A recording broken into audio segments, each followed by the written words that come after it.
Bonjour et bienvenue dans cette nouvelle vidéo de Draw My Economy.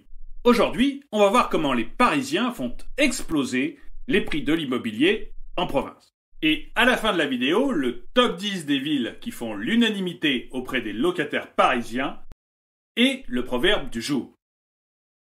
Firmin est un jeune Parisien de 31 ans qui vit seul. Avant le Covid-19, le dernier film qu'il est allé voir au cinéma, c'était Seul sur Mars. Et puis après, il était seul sur avril, seul sur mai, seul sur juin. Bref, sa vie se résume plutôt à des parties de cartes chez des copains et à son travail. Il a d'ailleurs un poste plutôt confortable. Il gagne environ 5 000 € par mois et a réussi à mettre de côté pas mal d'argent, à peu près 25 000 €. En fait, Firmin Petagueul ressemble vraiment au Parisien investisseur type que l'on voit dans l'étude qu'a publié récemment Preto. Preto, c'est une fintech du crédit immobilier. L'investisseur type parisien, c'est un jeune de 31 ans qui vit seul, qui a une situation stable, qui gagne à peu près 5 000 € mensuels, qui a un apport de 25 000 € et qui veut placer son argent de façon réfléchie pour se constituer une épargne ou un patrimoine immobilier. On est samedi et Firmin est invité à aller jouer aux cartes chez des amis.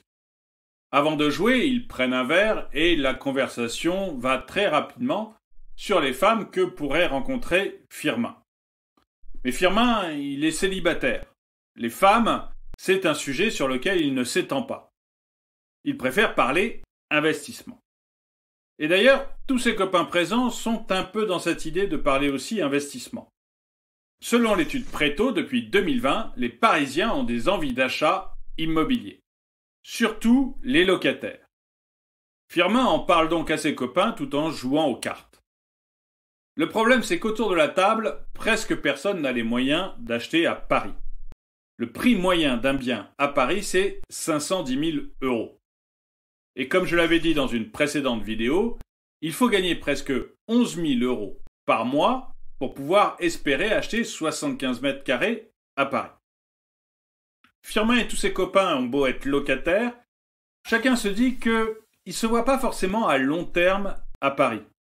Et que du coup, ça n'a pas forcément non plus d'intérêt d'y acheter une résidence principale.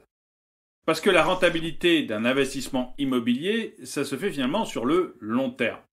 Alors, bien sûr, pour Firmin, qui a arrêté l'alcool, les femmes et les cigarettes depuis presque 2 ans, le temps paraît très long. Mais 2 ans, peut-on vraiment appeler ça du long terme? Un des joueurs recevant un coup de fil, la partie s'arrête quelques minutes. C'est sa femme qui l'appelle.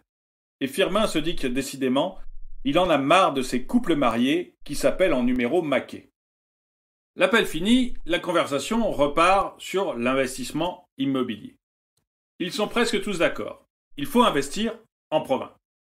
Et d'ailleurs, 61% des locataires parisiens intéressés par un investissement locatif visent la province. Et c'est une évolution importante parce qu'il n'était que 55% en 2019. En fait, leur idée, c'est d'acheter de l'ancien, ils sont 84% à y penser, en province. De l'ancien parce que de l'ancien, on peut l'acheter moins cher et c'est plus facile de trouver des biens anciens bien placés dans une grande ville que du neuf.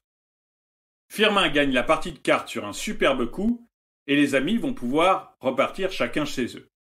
Comme le dit souvent Firmin, les cartes, c'est comme le sexe. Si tu n'as pas un bon partenaire, il faut avoir une bonne main. Avant de quitter ses amis, Firmin leur demande s'ils ont un bon contact dans une banque pour pouvoir acheter en province. En fait, pas spécialement. Les banques parisiennes ont bien compris l'intérêt d'acheter en province pour avoir des revenus locatifs. Et elles acceptent généralement de financer les projets. Mais il faut présenter des garanties très solides, payer son loyer sans faute depuis des années et avoir un apport relativement important. Le conseil de ses amis, c'est plutôt d'aller voir une banque en province. Parce que les banques régionales connaissent mieux le tissu local. Et elles sauront parfaitement où se trouve tel ou tel bien, sur Lyon ou sur Bordeaux par exemple. Firmin quitte ses amis et regarde où acheter. En fait, il y a 10 villes de provinces qui intéressent particulièrement les Parisiens. La première, c'est Lille. Le problème de Lille, c'est qu'il y a eu tellement d'investisseurs que le marché est complètement saturé.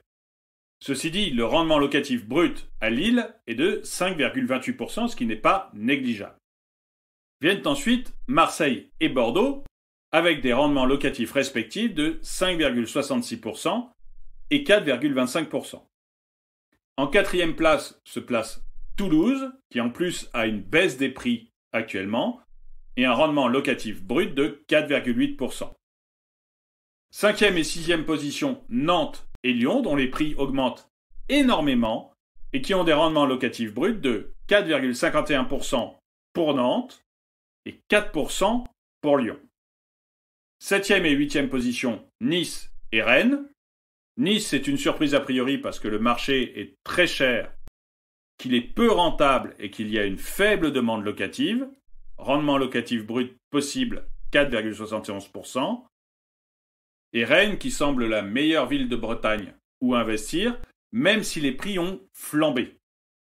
Vous avez un rendement locatif brut de 4,48%. Les deux derniers du classement, ce sont Montpellier à la 9e position et Le Havre à la 10e position. Montpellier a un rendement locatif brut de 5,55%, ce qui est tout à fait bon. Et Le Havre, si c'est la ville la plus risquée de ce classement, c'est aussi celle qui a le rendement locatif brut le plus élevé, 7,04%. Quelques mois plus tard, Firmin appelle ses amis. Il a deux choses à fêter. La première, c'est qu'il a fait un investissement immobilier locatif de 205 000 € à Lyon. Et c'est le prix moyen que dépensent les Parisiens pour faire un investissement locatif en province. Et la deuxième, c'est qu'il enterre sa vie de garçon. C'est pas qu'il se marie bientôt, mais il a décidé de changer de sexe. Et vous, qu'en pensez-vous? Si vous êtes en province, est-ce que vous voyez tous ces Parisiens qui viennent investir chez vous et les prix flamber? Et si vous êtes Parisien, est-ce que vous avez pensé à investir en province plutôt qu'à Paris? Dites-le moi dans les commentaires. Et le proverbe du jour. Il faut bien dormir avant d'acheter un bien immobilier. La nuit porte cochère. Merci d'avoir regardé cette vidéo. Mettez-lui un pouce vers le haut, commentez-la, partagez-la. Merci à tous ceux qui m'aident sur Tipeee. Et je vous dis à très bientôt.